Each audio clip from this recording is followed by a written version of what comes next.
Sid Rosenberg is a legend, number one by far in New York, dominates in the morning. That's a mystery. I have no idea how that happened, but he does, and he's doing great. He is in Jerusalem tonight.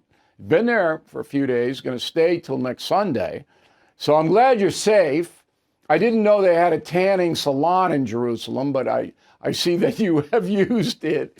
But what, if you can tell my audience, you're there, you're walking around, what do you see? Is it really tense? Yes.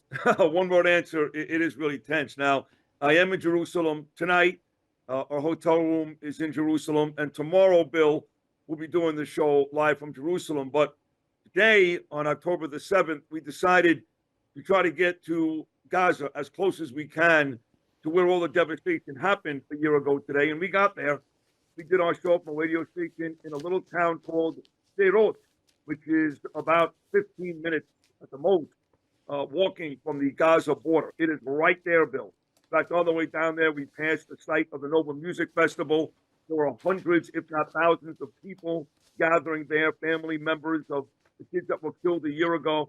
We passed by all the other kibbutzim. Sderot, for example, Bill, they burned down the police station. They killed all 70 cops inside that neighborhood. So that kibbutzim was devastated. And that's where we were today. But to give you a sense of the question, was it tense?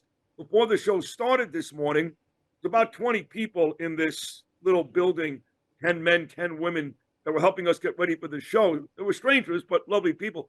And we heard a series of booms, very loud. I can tell you my body shook, and I'm not a slim guy.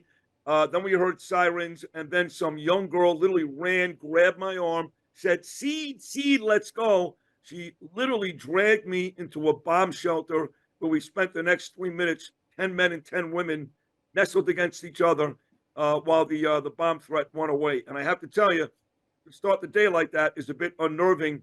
And these people go through that in that area, sometimes as many as 20 times a day. So in one day, I've been down to Gaza. I've seen all the spots that were affected a year ago. And I've been in a bomb shelter after 5 bombs were detonated overhead. Whenever you're in a war zone, I've been in a number of them, there's a feeling that pervades. In Israel, Netanyahu obviously is the leader of the country, but not all Israelis are on board with him. Is that kind of internal dissent visible? Oh, it is. It's, we talk about Trump derangement syndrome, Bill, back in the States. And by the way, I have to commend President Trump. He called into my show today, which I think is a big deal on October the 7th. Yeah, that was nice. That was nice of him. Yes, and he actually spent 28 minutes. They want him to do 15. He spent 28. But Trump derangement syndrome is here and alive in the United States. Bibi derangement syndrome, they call it here in Israel. And Bill, they will get hundreds, sometimes thousands of people gathering in the square in Tel Aviv like they would in Times Square. A lot of those folks are hostage families that will never forgive Bibi for A, what happened, and B, not saving their loved ones.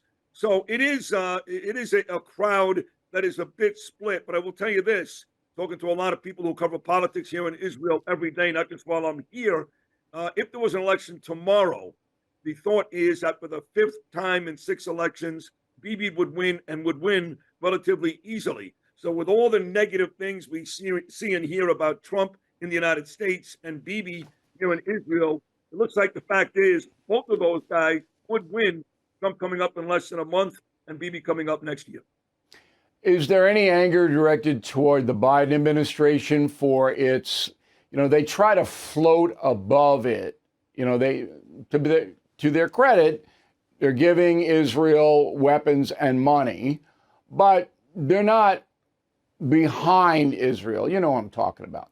Is there any anger directed from the Israeli citizens to the Biden-Harris administration? They're all amazing questions. To be completely honest, I'm not patronizing you. It's a lot like the United States, Bill. Look, I'm very angry with the Biden-Harris administration. I'm a Republican Jew from New York. It's the same thing here. When you talk to the liberal Democrat Jews, they're going to vote for, if they were here, they would vote for Kamala Harris. And they still consider Biden and Harris a decent administration and pro-Israel. If you talk to the conservative Israelis here, they hate those people.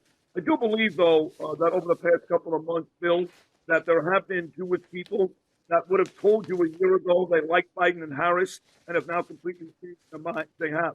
Everybody that I speak to here basically blames Biden and Harris for what has happened here. Why? Because Iran is the threat. It is all about Iran, whether it's Hamas down in the south, Hamas and Hezbollah in Judea and Samaria. You call that the West Bank, and Hamas up north by Lebanon. Not Hamas, it's Hezbollah. These are all Iranian proxies. So right now, it's not really Hamas, it's Iran that is attacking Israel in 3 different fronts on a daily basis.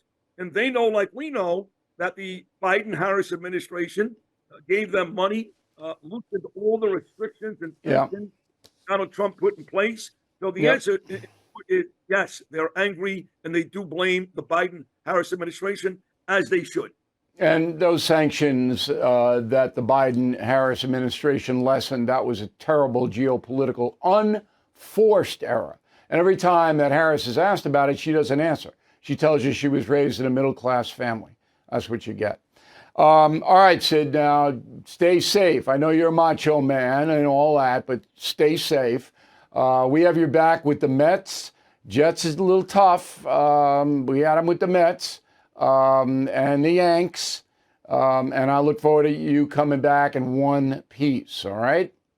I appreciate that. And don't kid yourself, Bill. I checked my phone. I'm 7 hours ahead here in Israel. So, for example, the Cowboys-Steelers game last night didn't end here until this morning. But I'm on the phone at 3 o'clock in the morning checking my Mets scores. And I know the Giants beat the Seahawks yesterday. So I may be 6,000 miles away, Bill O'Reilly, but I know what's going on with my sports team back home. All right, Sid Rosenberg. I'll talk to you on Thursday on your program in the morning. Thank you for watching. Make sure you subscribe to my YouTube channel and follow me on X. Look for @Bill O'Reilly.